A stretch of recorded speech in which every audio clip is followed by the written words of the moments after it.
einem neuen Video von mir. Ewig nichts mehr gebracht, aber ich dachte mir, jetzt bin ich bei den Olympischen Spielen und wenn nicht jetzt, wann dann? Hier ist richtig was los. Ich bin richtig überrascht, wie groß die Arena hier ist. Und wir haben auch schon Sitzplätze gefunden.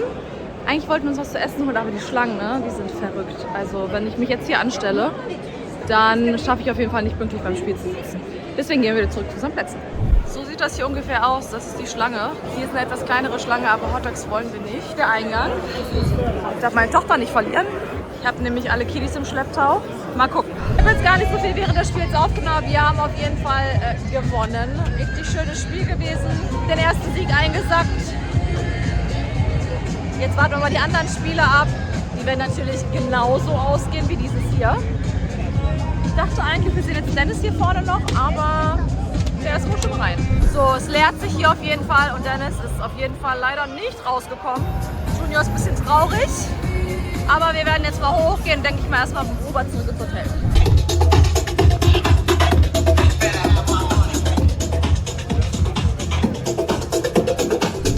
Ich habe jetzt ganz kurz Che, meine Schwiegermom, Fatou und Malik zum Uber gebracht.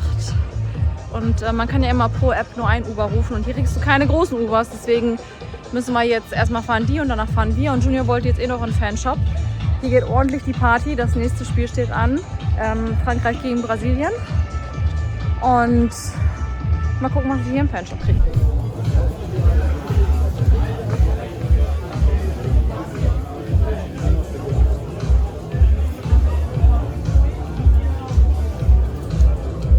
So, wir sind jetzt zurück im Hotel angekommen und ich dachte, ich gebe euch mal so eine ganz kleine Roomtour. Ich weiß nicht viel zu sehen, bevor das hier noch mehr im Chaos ausbricht. Es ist schon im Chaos ausgebrochen.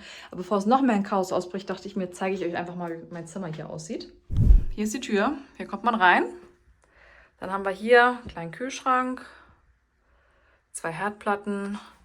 Hier mal so ein bisschen Utensilien zum Kochen. So, dann kommt man hier rein. Das ist hier so, naja, so eine Art Kleiderschrank. Da habe ich ein bisschen so meine Sachen deponiert. Und überall stehen Koffer. Ich habe halt extrem viele Koffer. Hier ein Koffer, da mein Koffer. Ja, die Taschen habe ich jetzt gerade eben mitgebracht. Das ist hier vom Spiel. Guck mal, was ich mir nämlich gekauft habe im Fanshop. Genau. Ne?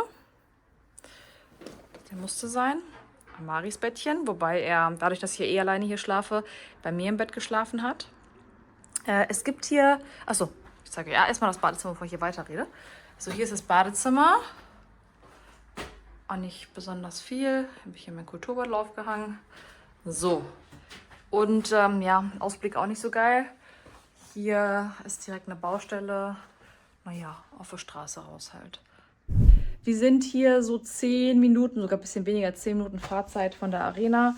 Das war ausschlaggebend und wichtig für uns. Und ich habe 2 solche Zimmer. Eins nebeneinander schlafen dann Emalia und Junior.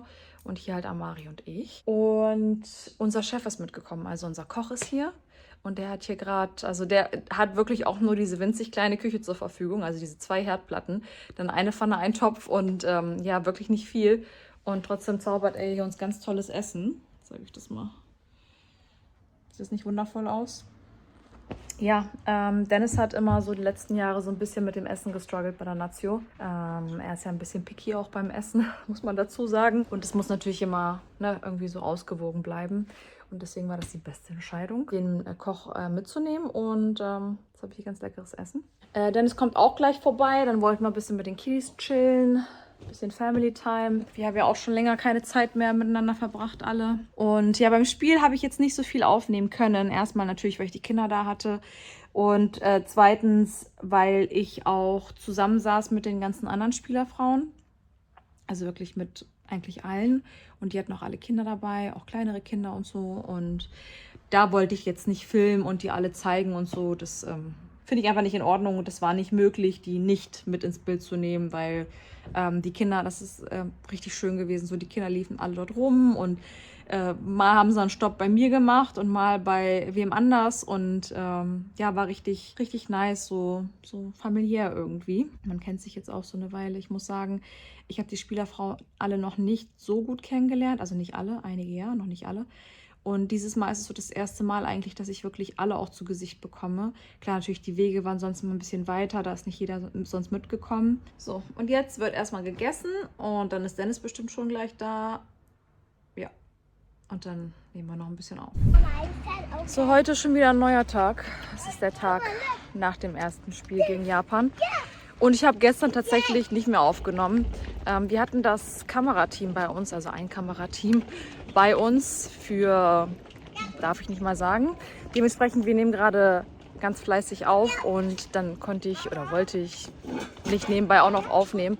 Wir waren gestern mit den Kindern auf dem Spielplatz bis spät abends. Wow! Und ja, irgendwie habe ich auch nicht mehr daran gedacht. Denn es war auch noch ziemlich lange bei uns und dann ist er rüber ins Hotel zu sich, weil wir dürfen ja nicht zu ihm ins Hotel. Ja, Schatz? Darf ich zu Hause bleiben, während du bist zu die... Nee, mein Schatz, ich lasse dich bestimmt nicht alleine. Ja, und jetzt, wir waren frühstücken, also die Kinder und ich. Und jetzt wollen wir hier irgendwo in den Park oder auf den Spielplatz gehen. Bisschen das schöne Wetter genießen. Wir sind jetzt hier, es ist so ungefähr 10, 15 Minuten Fußweg, mit Kindern wahrscheinlich 20. Die schöne Parkanlage, da ist ein Spielplatz, hier ist ein See. Ich glaube, da ist sogar so eine Art Restaurant. Wir waren gestern recht spät hier, deswegen war es nicht geöffnet. Aber total schön hier. So, man muss sich ja hier irgendwie die Zeit vertreiben. Ich war mit meiner kleinen Prinzessin kurz einkaufen. Und Dennis war vorhin auch ganz kurz. Ich besuche mal wirklich nur so 20 Minuten, wollte nur kurz Hallo sagen. Weiß gar nicht, ob ich es schon erwähnt habe, aber da gibt es ja so diese Vorschriften. Keiner darf bei denen ins Hotel rein. Dementsprechend darf er uns nur besuchen kommen. Und er ist so, ich glaube, 15 Minuten Autofahrt von uns entfernt. Wir haben im Supermarkt ein Puzzle gefunden. Und ich liebe ja Puzzle, ne? Wir haben das hier rausgesucht. Und meine Tochter teilt meine Leidenschaft, deswegen puzzeln wir das jetzt hier zusammen. Und Junior ist mehr so der Lego-Typ, deswegen für Junior haben wir jetzt Lego geholt. Du baust ja jetzt gerade Lego, ne? Ja. Ganz toll, mein Herz. So, das werden wir jetzt machen. Wir werden jetzt puzzeln und Junior wird sein Lego bauen. Und gucken, wie weit wir kommen. So, wir mussten das Puzzeln unterbrechen. Wir sind jetzt erstmal mit der Fam unterwegs gewesen und jetzt hat unser Chef ein richtig tolles Essen gezaubert. Ich muss euch das mal zeigen. So, wir haben hier so eine schöne Suppe, einen Salat. Und sieht aus wie Pasta. Und das hat er, glaube ich, weiß ich auch nicht, so frischer. Sieht auf jeden Fall gut aus. Mal probieren hier. Das kann ja genau. Nein? Okay. Sehr gut. Ja, und das Krasse ist, er hat das wirklich in so einer Küche gemacht. Er hat also wirklich nur auch so eine Küche wie das hier. Er hat 2 Herdplatten. Dann hat er halt hier eben so, das ist alles, was er an Ausstattung hat. Und dann zaubert er hier jeden Tag so krasse Sachen, ne? Nächstes Spiel. Brasilien gegen Deutschland. Richtig viele Leute hier. Das Gefühl mehr als letztes Mal. Also so vom Andrang her, jetzt beim Reingehen.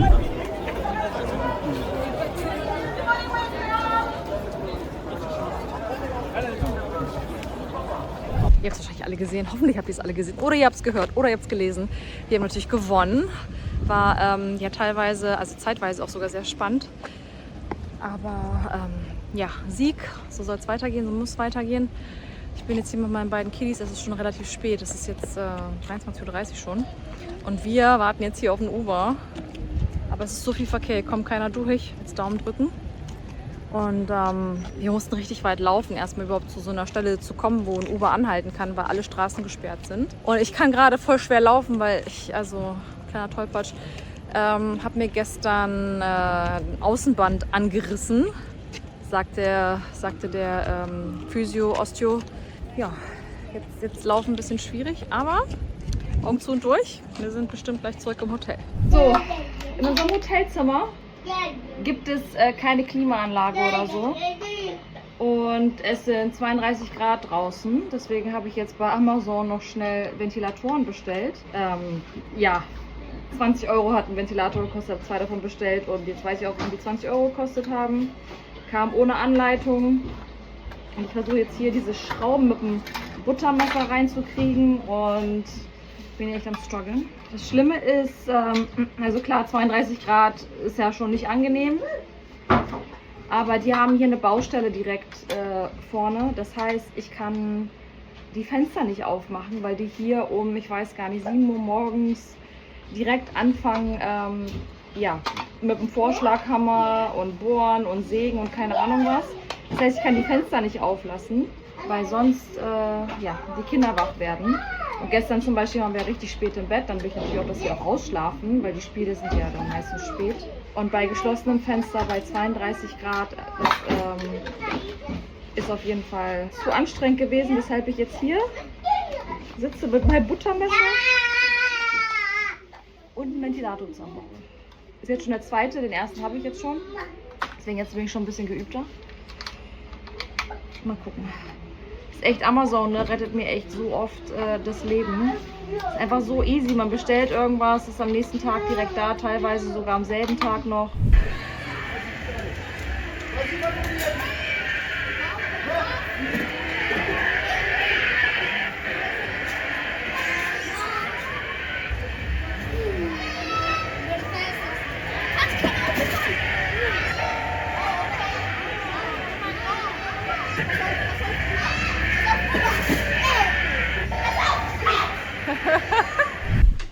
So, großer Abreisetag.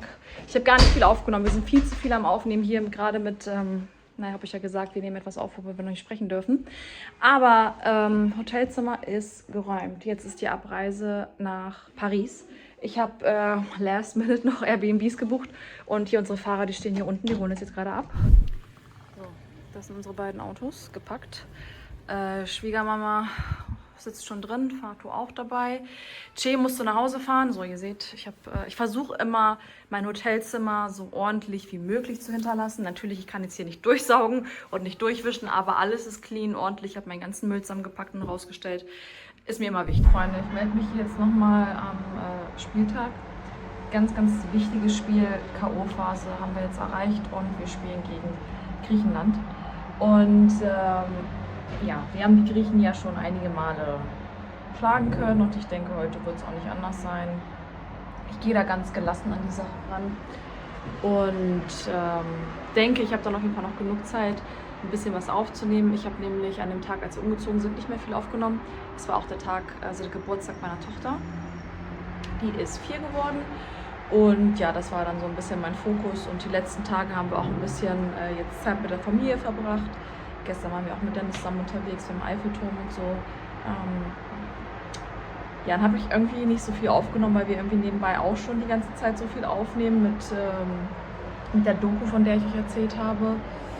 Und dementsprechend denke ich, werde ich nach dem Spiel noch ein bisschen Zeit haben, euch vielleicht das Airbnb nochmal zeigen kann, in dem wir jetzt gerade leben. Und natürlich auch die nachfolgenden Spiele bis hin zur Goldmedaille. Ja, werde ich einfach immer wieder mal ein bisschen so aufnehmen. Mir ist bewusst, dass ich ja nicht so viel zeige gerade, weil es ist auch schwierig, wenn ich mit den 3 Kindern unterwegs bin, dann halt irgendwie die Aufmerksamkeit auf die zu richten und aufzunehmen. Dementsprechend, ja, ist es hier mehr so ein Tagebuch-Style-mäßig, würde ich behaupten. Und gucke, was ich alles noch hinkriege. Aber jetzt erstmal Let's Go Germany. Wir müssen jetzt zum Spiel. Ich packe jetzt hier meine 3 Kiddies ein, unser Fahrer ist gleich da und dann geht's los. So, wir haben es auch zur Arena geschafft. Wir waren ein bisschen verspätet, man musste eine halbe Stunde hierher laufen, weil man nicht dran fahren kann. Also unser Fahrer hat uns rausgelassen, dann nochmal eine halbe Stunde Weg. Aber gut, es ist jetzt Halbzeit, 36, 36. Anfangs lief es nicht so gut, aber jetzt sind wir even. Joel ist auch am Start.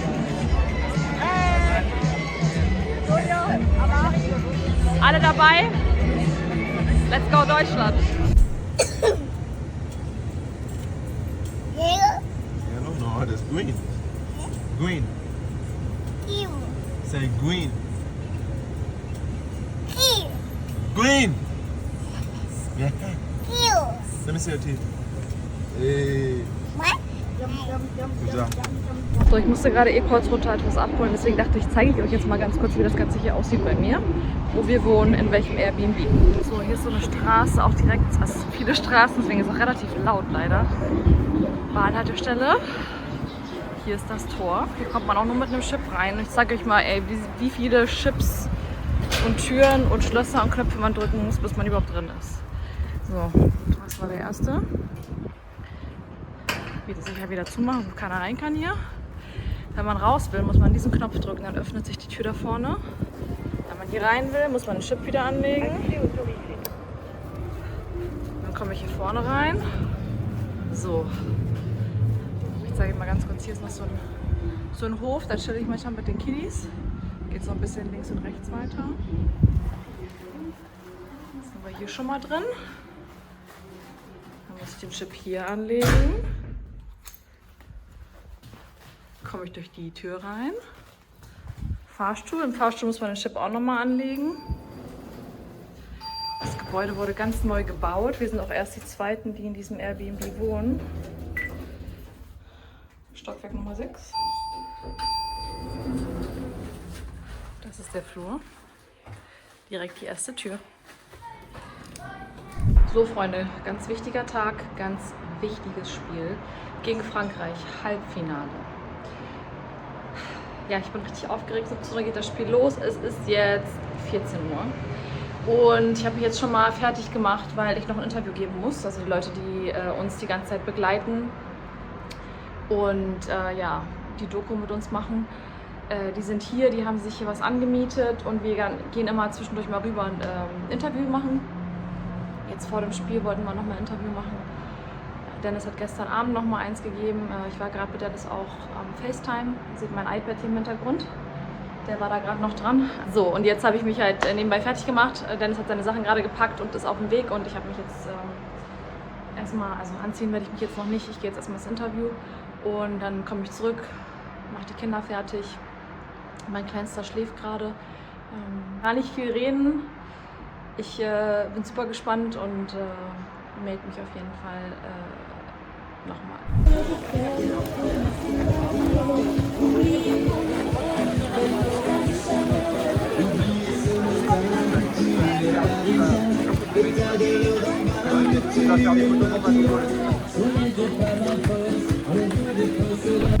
So, wir sind beim Spiel angekommen. Die Stimmung ist gut. Es ist mega heiß. Der Weg hierher ist auch super lang. Die haben hier alles abgesperrt. Du kannst hier nicht reinfahren. Dann hast du so 20 Minuten Fußweg. Das ist anstrengend mit 3 Kindern. Aber wir haben es jetzt fast geschafft. Wir sind fast da. Wir freuen uns mega auf das Spiel. So, wir haben es reingeschafft. Frankreich und Deutschland heute. Es ist tatsächlich echt nice hier. Die Arena ist so weitläufig und groß, dass man sich hier echt nicht quetschen muss oder so. Ist jetzt ganz, ganz kurz vor Anpfiff und trotzdem, also so viele auch Möglichkeiten, wo man Snacks und Getränke kaufen kann. Also nicht überlaufen, keine langen Schlangen. Ist echt easy. Ich habe die ganze Family hier mit am Start von Dennis auch. Also den Main Part, sagen wir es mal so. Also, ich habe hier Imalia, ich durfte sogar den Kinderwagen mit reinnehmen. Junior, Fatou mit Amari, Aji und Che ist auch am Start. Alle sind richtig hyped, alle haben Bock auf das Spiel. Wir haben richtig, richtig Lust. Hier hoch mit auch irgendwo was zu trinken und was zu essen und dann setzen wir uns rein und auf geht's. Viel Spaß euch, ne? Komm, lass uns da was zu trinken holen, da ist auch keine Schlange. So, schauen wir mal, was wir hier haben, ne? So, diese Stände gibt es halt überall und es gibt so in dieser Arena, ich weiß nicht wie viele, das ist der Arena-Plan hier, also locker 20. Ja, Popcorn holen wir. Deswegen, wir stellen jetzt mal an, holen uns mal eine Runde Popcorn und dann geht's auch schon rein. Was ein geiler Start! Wir sind mit 10 oben. Hey, was sagst du dazu? Erstes Viertel, 7 Minuten noch zu spielen, Abriss. Wir liefern die ab. Geiles erstes Viertel, no cap. Mega, ehrlich. Amari ist auch dabei. Wie geil ist das denn, ey? So muss es jetzt weitergehen. So, was soll ich sagen, Freunde? Das gestern hat echt wehgetan. Ja, ich war auch nicht in der Lage, noch irgendwas aufzunehmen. Das hat uns echt alle dolle mitgenommen. Also vor allen Dingen Junior, ich glaube. Also der hat echt krass mitgefiebert, krass gelitten. Aber gut, so ist es jetzt. Und der Job ist noch nicht erledigt. Jetzt spielen wir um die Bronzemedaille. Und ja, Olympia allgemein für Dennis war ja das erste Mal. Das ist ja schon ein krasses Erlebnis. Dann eben so weit zu kommen, ist schon verrückt. Und wenn wir jetzt wirklich eine Medaille holen würden, die Bronzemedaille, hätten wir einfach in 3 Jahren 3 Medaillen geholt. Und das ist ja schon also sensationell. Ja, morgens das nächste Spiel. Heute Abend nochmal Date Night mit meinem Mann. Der hat gerade jetzt erstmal ein Meeting. Und danach treffen wir uns, gehen zum Abendessen. Und ja, ich verbringe ein bisschen Zeit hier im Hof mit den Kiddies. Ja, machen wir das Beste jetzt erstmal aus allem, ne? Gold wäre schön, Silber wäre auch schön. Aber irgendeine Medaille ist jetzt erstmal das Ziel. Und Bronze wäre natürlich auch der Wahnsinn. If I said it, I'ma stand on it. That's big business. Whole life got a stamp on it. That's big living. Real Freunde, also eigentlich wollte ich mich heute melden mit guter Laune und über das Spiel berichten. Aber tatsächlich stehe ich jetzt hier gerade vor der Arena und das ist das erste Mal, dass sie ein Ticket für ein einjähriges Baby haben wollen. Und ich meine, das ist jetzt das 3. Spiel, zu dem ich gehe, hier in derselben Arena. Und heute, das ist jetzt auch schon ein Spiel, fängt jetzt auch schon an und so. Und die wollen, dass ich 200 € für ein Ticket bezahle für ein einjähriges Baby. Das kein eigener, also nicht alleine auf dem Sitzplatz sitzen kann und all das. Und sie versuchen auch nicht zu helfen. Also die machen es einem richtig hart. Die wollen sich das Ticket kaufen, das funktioniert auch nicht, weil die sagen, also das Ticket kaufen, wir müssen jetzt 195 € halt quasi für den Eintritt für Amari zahlen. Und ja, jetzt versuche ich halt irgendwie herauszufinden, wie wir jetzt hier diesen Eintritt zahlen können für Amari. Und die Leute hier, die wollen halt auch absolut gar nicht helfen. Also ich habe sowas noch nie gesehen. Das ist das erste Mal, glaube ich, dass ich mit so einem Personal ja, zu kämpfen habe. Die Leute sind halt super, ja, so wirklich so von oben herab. Ja, wollen nicht helfen, versuchen jetzt die ganze Zeit hier irgendwie das zu bezahlen, weil ums Geld soll es gar nicht gehen. Es geht so ein bisschen ums Prinzip. Ich war vor 2 Tagen hier beim Spiel, ich war jetzt vor 4 Tagen beim Spiel. Ich hatte immer 3 Tickets für meine 3, also ne, wir sind zu 4, klar. Meine 2 Älteren, für die habe ich immer ein Ticket, für mich habe ich ein Ticket, aber für ein einjähriges Kind, seitdem Junior geboren ist, gehe ich zu den Spielen und auch, ich meine, auch schon damals als Malik, ich meine, der ist jetzt auch 10, wir gehen jetzt wirklich seit 10 Jahren mit kleinen Babys zu den Spielen. Das ist das allererste Mal, wo ich nach einem Ticket gefragt werde für ein einjähriges Kind. Und selbst jetzt, wo man halt eben sagt, ey komm, weißt du was, ich zahle das Ticket, wollen sie halt einfach nicht helfen. Das Spiel fängt schon an, wir stehen hier immer noch, kommen nicht an dieses Ticket, das wir halt sozusagen brauchen. Und das ist halt echt verrückt. Also sowas habe ich bisher noch nie erlebt, dass Leute auch nicht helfen wollen. Und vor allen Dingen eben diese Ticketsituation. Das ist echt gerade ein bisschen frustrierend, weil wir eigentlich mit richtig guter Laune hergekommen sind und eigentlich auch wirklich, ja, also nicht damit gerechnet haben, dass jetzt noch irgendwie sowas kommt. Aber gut, wir werden versuchen, die Situation hier irgendwie zu klären und werden es herausfinden. Und dann hoffen wir, dass wir vom Spiel noch was mitbekommen. So, jetzt mal ein ganz kurzes Update hier. Ihr seht, meine Laune ist besser. Es kam, also wir haben mit mehreren Supervisors gesprochen. Wie gesagt, wir haben versucht, am Ende ein Ticket zu kaufen, aber es ging nicht, weil das Netz war hier irgendwie einfach so schlecht. Es hat nicht funktioniert, Transaktion hat nicht funktioniert. Und dann kam ein anderer Supervisor, der dann gesagt hat, hier, ihr braucht kein Ticket kaufen, alles gut. Die haben uns jetzt so einen QR-Code gegeben, mit dem wir halt einfach reingehen konnten.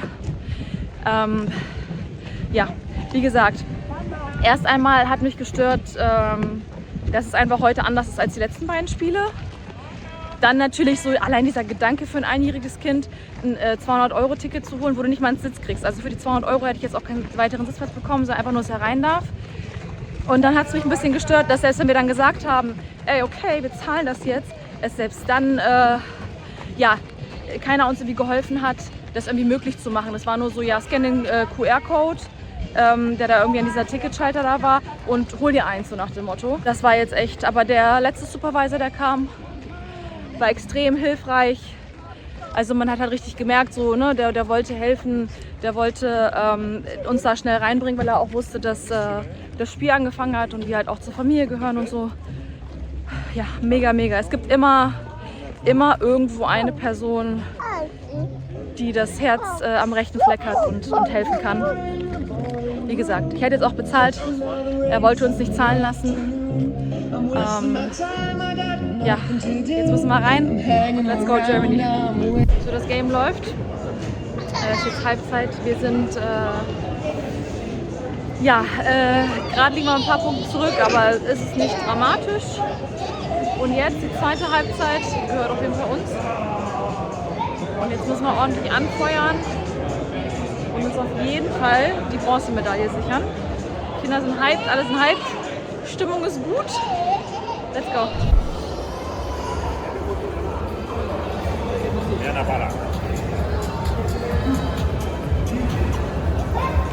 Ey. Komm. Komm, Mäuschen. Amai.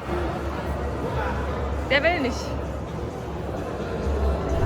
Ich hatte ja das eine Mal angefangen zu filmen und wollte ja so eine Haustour machen. Da habe ich ja unten im Gang angefangen und bin bis nach oben gegangen und dann ins Haus rein und habe gar nicht mehr aufgenommen. Und jetzt natürlich schon wieder Abreise und ich habe jetzt gar nichts vom Airbnb gezeigt. Deswegen hole ich das jetzt einmal ganz kurz nach. Alles ist schon zusammengepackt und die Betten sind abgezogen und die Koffer stehen hier im Weg. Aber trotzdem, dass ihr einen ganz kleinen Einblick von unserer Wohnsituation kriegt. Ich starte einfach mal hier vorne an der Haustür. So, hier kommst du rein. Haustür. Hier ist so ein Schrank, ich weiß nicht, da sind so einfach nur Tüten drin gewesen und nochmal eine Decke. Wir haben schon angefangen, die Bettwäsche zu waschen, abzuziehen und alles. Ja, das hier ist das Badezimmer, wenn man das alles so sehen kann. Mit Badewanne, Dusche. So, das bin ich. Dann gehst du hier durch den Flur und kommst hier, ach ja, hier wird übrigens noch gedreht, kommst hier Küche, Wohnbereich. Herr Schröder ist auch da.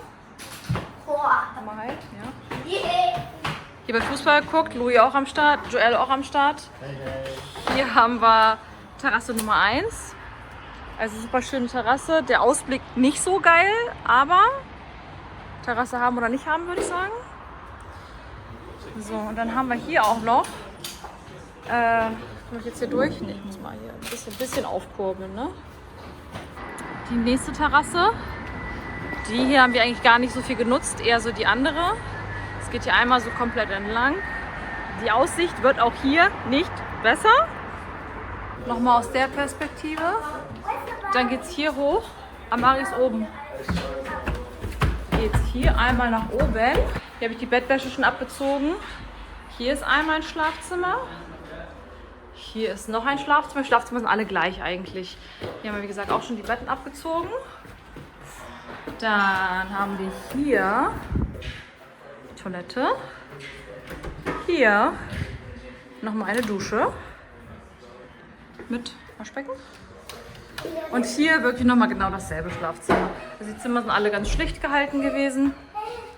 Alles ungefähr dasselbe. So haben wir auf jeden Fall in Paris gehaust. Ein bisschen außerhalb von Paris, weil wir in der Nähe vom Village waren. Wir wollten näher bei Dennis dran sein.